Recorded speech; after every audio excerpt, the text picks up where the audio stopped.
मित्रांनो, लग्नानंतर होईलच प्रेम या मालिकेच्या आजच्या भागामध्ये जीवा नंदिनी रूममध्ये असतात. तेव्हा जीवा विचारतो, नंदिनी एक विचारू का ग? तेव्हा ती म्हणते, हो विचारा की. तेव्हा तो म्हणतो, माझ्या करिअरची रिक्षा ना अगदी सॉलिड अडकून पडली आहे. कारण मी कितीही प्रयत्न केला ना तरीही ती बाहेर निघत नाहीये. आणि तू मला पायावर उभं राहायला हेल्प करशील का? असं अगदी त्याने तिला विचारल्यामुळे ती एकदम शांत होऊन जाते आणि म्हणते की नाही करणार. हे ऐकताच आता जीवाला प्रचंड असा धक्का बसतो आणि तो विचारतो, का बरं? तेव्हा नंदिनी हसते आणि म्हणते, हो कारण मी फक्त तुम्हाला तुमच्या पायावर उभं राहायला मदत करणार नाहीये, तर तुमच्या यशात तुमच्यासाठी माझ्या हाताने टाळ्या वाजवणार आहे.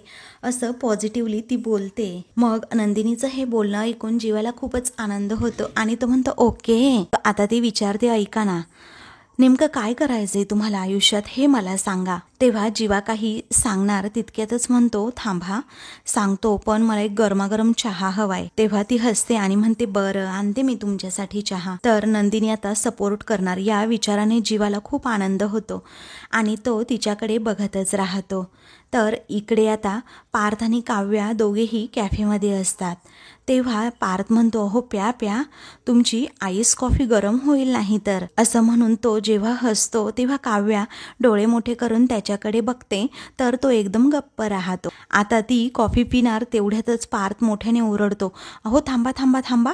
तर सगळेजण पार्थकडे पाहतच राहतात. तर काव्या खूप घाबरते. मग आता ती रागातच म्हणते, काय आहे हो तुमचं, घाबरले ना मी. तेव्हा पार्थ म्हणतो, सॉरी हा, मी ना जरा जास्तच एक्साइटेड झालो होतो. तेव्हा काव्य हसते आणि म्हणते, काय झालो?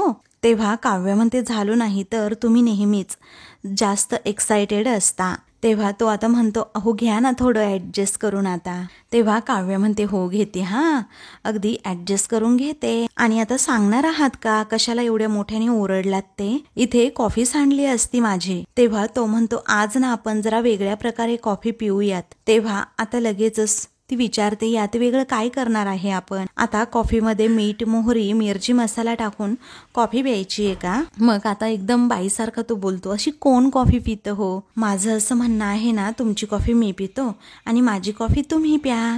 ती मोठ्यानेच ओरडते, काय म्हणजे माझी कॉफी तुम्ही पिणार आणि तुमची ही सिनेमन कॉफी मी प्यायची? मग आता पार्थ म्हणतो, का नाही? हो आत्तापर्यंत मी आईस कॉफी कधीच प्यायलो नाही आणि मला नक्कीच आवडेल प्यायला. तेव्हा काव्य म्हणते, पण सिनेमन कॉफी प्यायला मला अजिबात इंटरेस्ट नाही, त्यामुळे प्लीज मला नाही प्यायची सिनेमन कॉफी. म्हणते, मला दालचिनी वगैरे नाही आवडतो. मग आता तो म्हणतो, बिर्याणी खाताना जर वेलची दाताखाली आली. आता ती म्हणते, नाही आवडतो, तुम्हाला सांगितलं ना. तेव्हा तो पुन्हा विचारतो, वेलची जर तुम्हाला चहात घातली तर आवडते का? काव्य म्हणते, हो नक्कीच आवडते. तेव्हा पार्थ म्हणतो, अच्छा असं आहे का?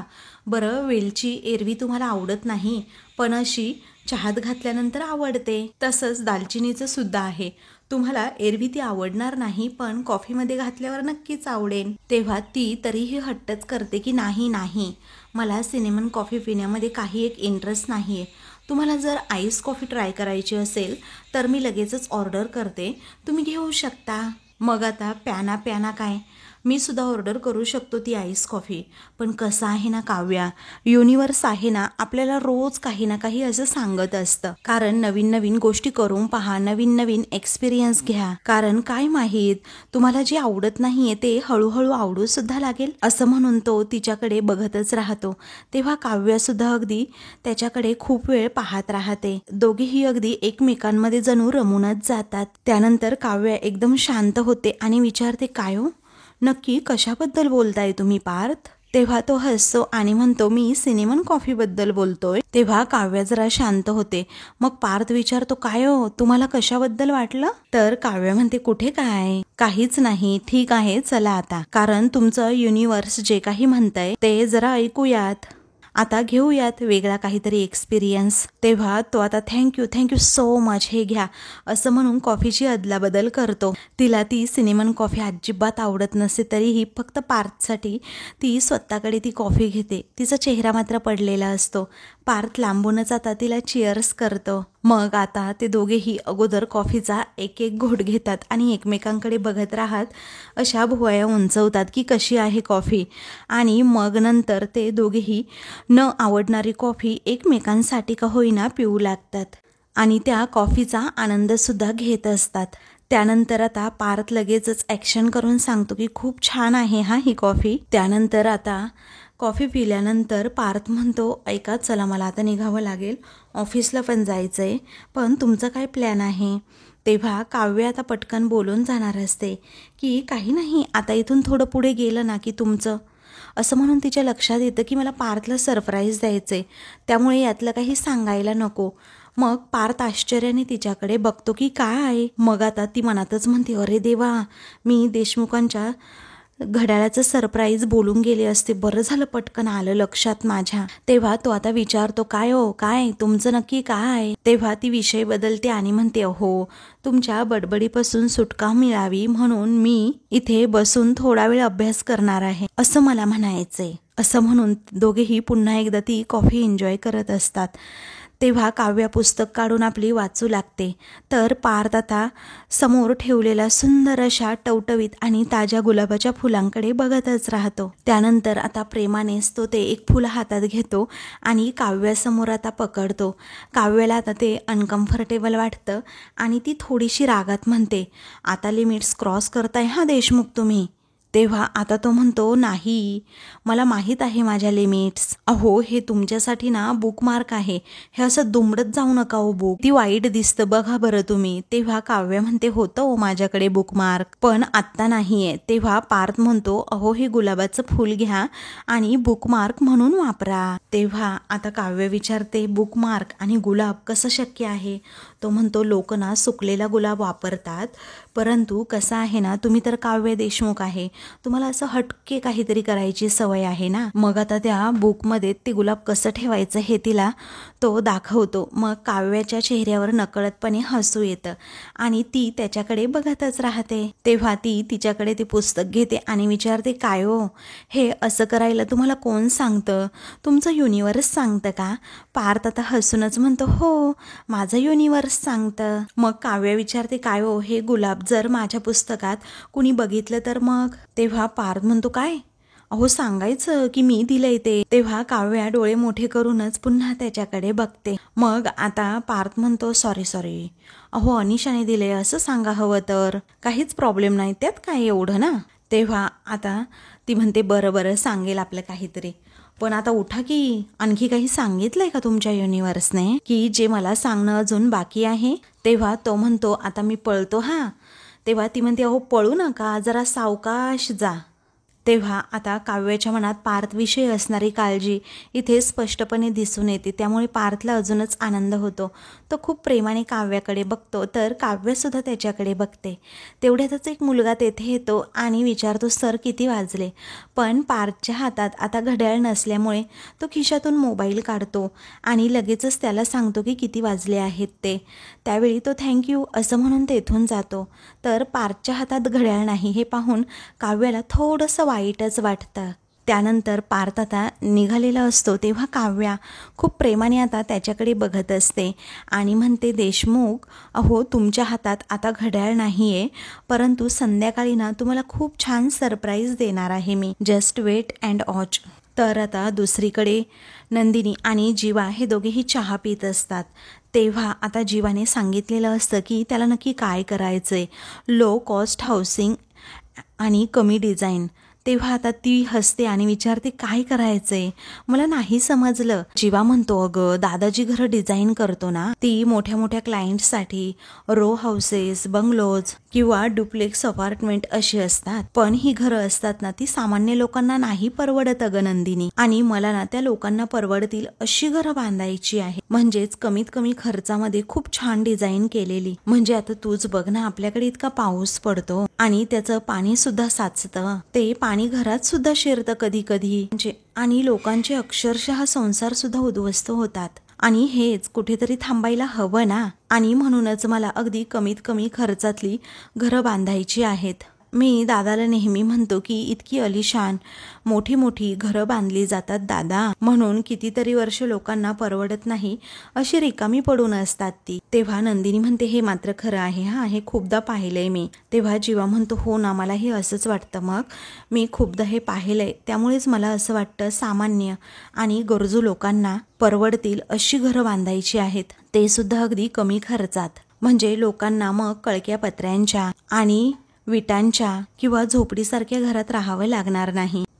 मग म्हणजे कसं होईल ना, झोपडीतली लोकं चाळीतली लोकं फ्लॅटमध्ये, आणि फ्लॅटमध्ये जी लोकं आहेत ना, आणि फ्लॅटमधली माणसं आणखी मोठ्या घरात जातील आणि सगळ्यांना घरं मिळतील, कोणीही असं बेघर राहणार नाही. तेव्हा नंदिनी म्हणते अगदी छान, हा तुमची कल्पना अगदी छान आहे. तेव्हा नंतर नंदिनी विचारते दुसरं काय म्हणालात तुम्ही? तेव्हा जीवा म्हणतो अगं मी 10वीत असताना आम्ही एका चाळीत राहायचो. तेथे परळला पवार सदन नावाची चाळ होती आणि तिथल्या खरंच खूप गोड आठवणी आहेत. खूप लहान लहान घरं असायची आणि घरातली बाई ना एवढं लख्ख ठेवायची ना ते घर, म्हणजे असं अजिबात वाटायचं नाही की आपण कुठल्या तरी साध्या घरामध्ये किंवा अगदी गरीब घरामध्ये आलो आहे म्हणून. म्हणजे जागा कशी अगदी छोटी असायची, पण त्या कमी सामानातही काही सॉलिड इंटेरियर केलं असायचं माहितीये. म्हणजे तिथल्या तिथे फोल्ड करता येईल असे टेबल्स, आत सारता येईल असे कंटेनर्स, त्याचबरोबर खुर्च्या आणि पार्टिशन करून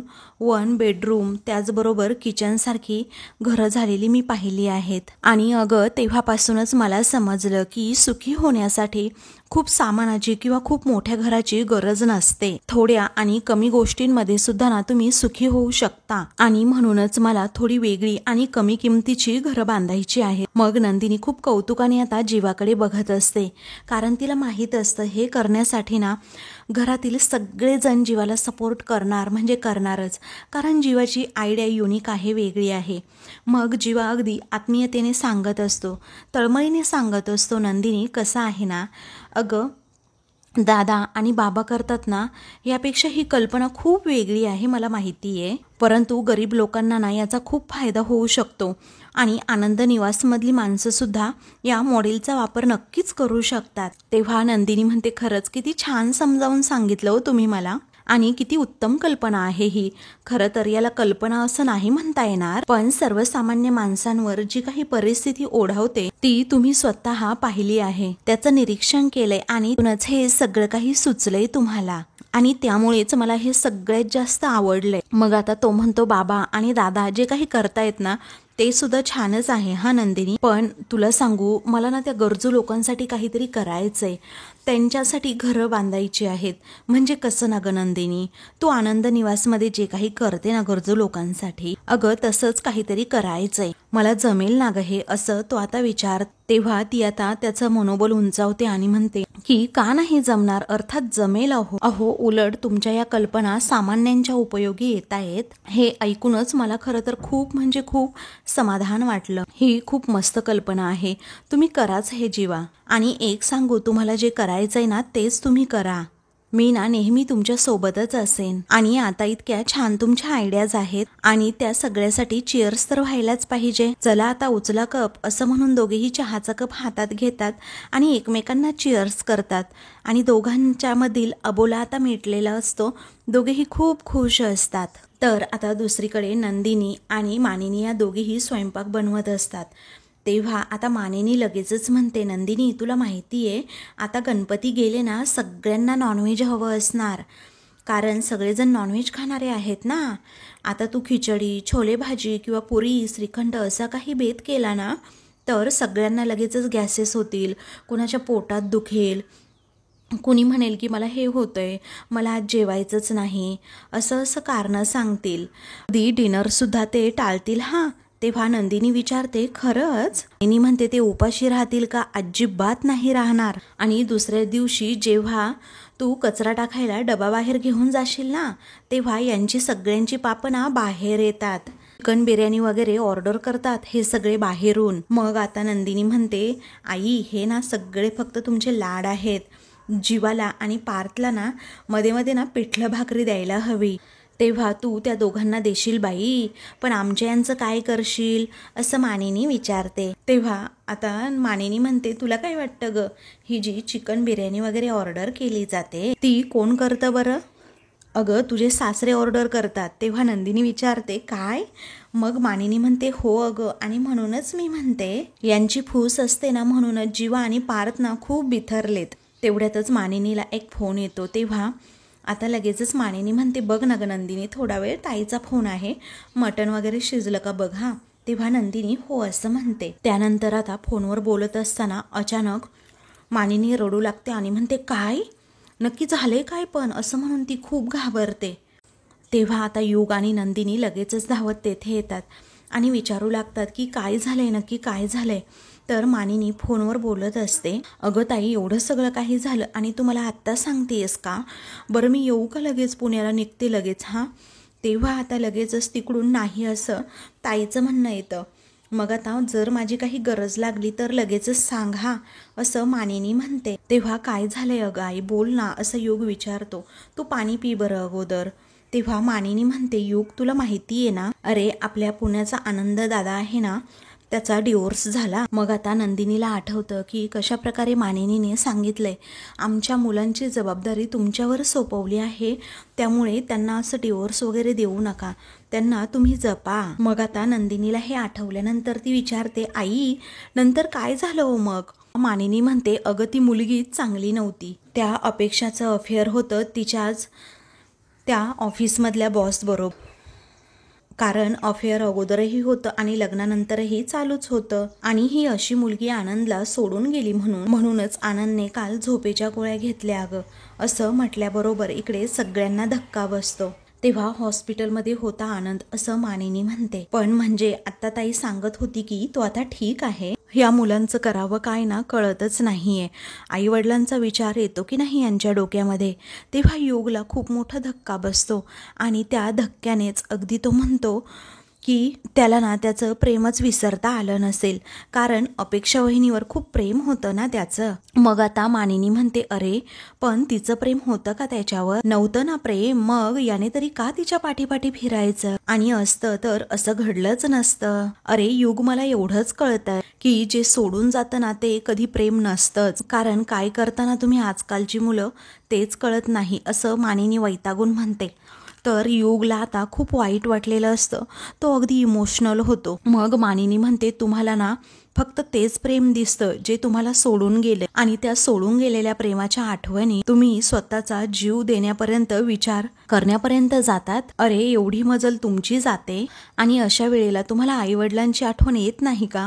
अरे त्यांच्या प्रेमाचं काय? अरे काल परवा तुमच्या आयुष्यात आलेल्या त्या मुलीला तुम्ही ते स्थान देता, तो मान देता, आणि याच्याविषयी मला काहीच म्हणायचं नाहीये, पण ती मुलगी तुम्हाला तो मान देतीये का याचा तर विचार करायला हवा. तुम्ही त्या स्वार्थी मुलीच्या नादामध्ये स्वतःचा जीव गमावण्याचा विचार करता, आणि आई वडील डोक्यात पण असा कधी विचार येणार नाही की पोटच्या पोराने हे सगळं काही केलंय. तेव्हा मानिनी हे सगळं बोलत असताना युगच्या खूप जिव्हारी लागतं, कारण याच्यावरून असं दिसतं की त्याचाही प्रेमभंग झालेला असतो. आणि मग नंदिनी सारखी त्याच्याकडे बघतच राहते, कारण तिलाही काही गोष्टी आता कळून चुकलेल्या असतात. कारण युगच्या डोळ्यात पाणी असतं आणि तो रडत असतो. तो पण थोडा वेळ नंदिनीकडे बघत असतो, कारण नंदिनीला आता लगेचच युगचा चेहरा ओळखता आलेला असतो. तेव्हा ती म्हणते, युग. तेव्हा मानिनी सुद्धा युगकडे बघते आणि त्याचे अश्रू पुसत विचारते, काय झालं रे युग? अरे बाळा तू रडू नकोस, आनंद दादा ना अगदी ठीक आहे, आणि तुला वाटलं तर तू त्याला फोन कर हा. तेव्हा नंदिनी आता विचार करते, का कोणास ठाऊक, पण युगच्या मनाचा ना थांगच लागत नाही. तो आत्ता जे रडतोय ना याच्या मागचं कारण वेगळंच काहीतरी आहे असं मला का वाटतंय. तेवढ्यातच काव्य आता तेथे येते आणि असं सगळ्यांना इमोशनल झालेलं बघते व विचारते, काय झालं काकू तुम्हाला? ए युग, अरे काय झालं बोल ना. तेव्हा युग लगेचच तेथून जातो. तेव्हा नंदिनी म्हणते, अगं काही नाही, मी नंतर सांगते, तू जा बरं, आता फ्रेश होऊन घे अगोदर. त्यानंतर मानिनी आता काव्याकडे बघतच राहते. तेव्हा काव्य म्हणते, ताई ऐक ना, मला आज जरा डल वाटत होतं, तुझा तो हळद आणि बेसनवाला फेस पॅक आहे ना तो करून देशील का? तेव्हा नंदिनी म्हणते हो देते की मी बनवून. त्याचवेळी आता मानिनी ही काव्याकडे बघतच राहते आणि सारखी काव्यावर संशय घेऊ लागते. त्यानंतर काव्य आता रूममध्ये जाते, आपल्या पर्समधलं सामान काढू लागते आणि लगेचच त्या कपल वॉचेसचा बॉक्स काढते आणि त्या बॉक्सकडे पाहतच राहते. तो बॉक्स उघडून पाहते, छान अशी 2 घड्याळं असतात. तेव्हा आता ती त्या घड्याळांकडे पाहता पाहताच म्हणते की छान घड्याळ रिपेअर झाली आहेत, आता बोका येऊ देच घरी, मस्त सरप्राईज देते बोक्याला. अरे पण ते यायच्या आत हे लपवून ठेवायला हवं, नाहीतर उगीच त्यांना दिसेल. तेव्हा काव्या ते दोन्ही घड्याळ लगेचच लपवून कपाटात ठेवते. तेवढ्यातच तेथे आता मानिनी येते आणि म्हणते काव्या. तेव्हा काव्या खूप घाबरते आणि म्हणते तुम्ही? मग मानिनी म्हणते अगं एवढी काय घाबरते, मीच आहे. अगं हा लेप ना नंदिनीने पाठवलाय. तेव्हा लगेचच काव्या तो लेप घेते आणि म्हणते हो कशाला आलात, मला आवाज द्यायचा, मी आले असते की बाहेर. मग आता काव्या घाबरतच पाणी पिऊ लागते. तेव्हा मानिनी म्हणते एवढं काय त्यात, नंदिनी फोडणी देत होती ना म्हणून तिला म्हणाले की मी देते. तेव्हा आता ती लगेच तिच्या पुस्तकात बघते तर फ्रेश गुलाब असतो. मग मानिनी लगेच विचारते असा फ्रेश गुलाब पुस्तकात कोण ठेवतं, पण छान आहे हा गुलाब, कुणी दिला? तेव्हा काव्या म्हणते अजून कोण देणार, अहो ते. मग आता लगेचच काव्याला ते आठवतं की अनिशाने दिलंय असंच सांगायचे, कारण काकूंना असं सांगितलं की पार्थने ते गुलाब दिलंय, तर उगीचच त्यांना वाटेल की प्रेमाकडे आमचं नातं हे वाटचाल करते. तेव्हा ती त्या गुलाबाच्या फुलाकडे आता बघतच राहते. तर मानिनी अजूनच तिच्यावर डाऊट घेते. तर मित्रांनो, पुढील भागामध्ये जीवा म्हणतो मला माझी बायको नेहमी सोबत असायला हवी. तेव्हा नंदिनी म्हणते मी कायमच तुमच्या सोबत असेन. तेव्हा जीवा विचारतो कायम म्हणजे? त्यानंतर आता मानिनीला सगळ्या गोष्टींचा शोध घ्यायचाच असतो. ती अनिशाला फोन करते आणि म्हणते काय ग, एवढा सुंदर गुलाब तू काव्याला दिला? तेव्हा अनिशा म्हणते नाही दिला मी. त्यानंतर आता मानिनीला खूप टेन्शन येतं की काव्या माझ्याबरोबर खोटं बोलतीये. पार्थ घरी येण्या अगोदर काव्याने खूप छान अशी सरप्राईजेसची तयारी करून ठेवलेली असते. कपल वॉचेसचा बॉक्ससुद्धा तेथे ठेवलेला असतो. दोघेही ते आता घड्याळ एकमेकांच्या हातात घालतात. मग आता पार्थ अगदी हरवूनच जातो आणि म्हणतो तुम्ही म्हणत असताना नेहमी की तुम्ही काव्य आहात, काव्य आहात, खरंच तुम्ही काव्य आहात आणि माझ्यासाठी खूप स्पेशल आहात. दोघेही मग एकमेकांमध्ये अगदी हरवून जातात. अशाच मालिकेंची पुढील भाग पाहण्यासाठी चॅनलला सबस्क्राईब करा.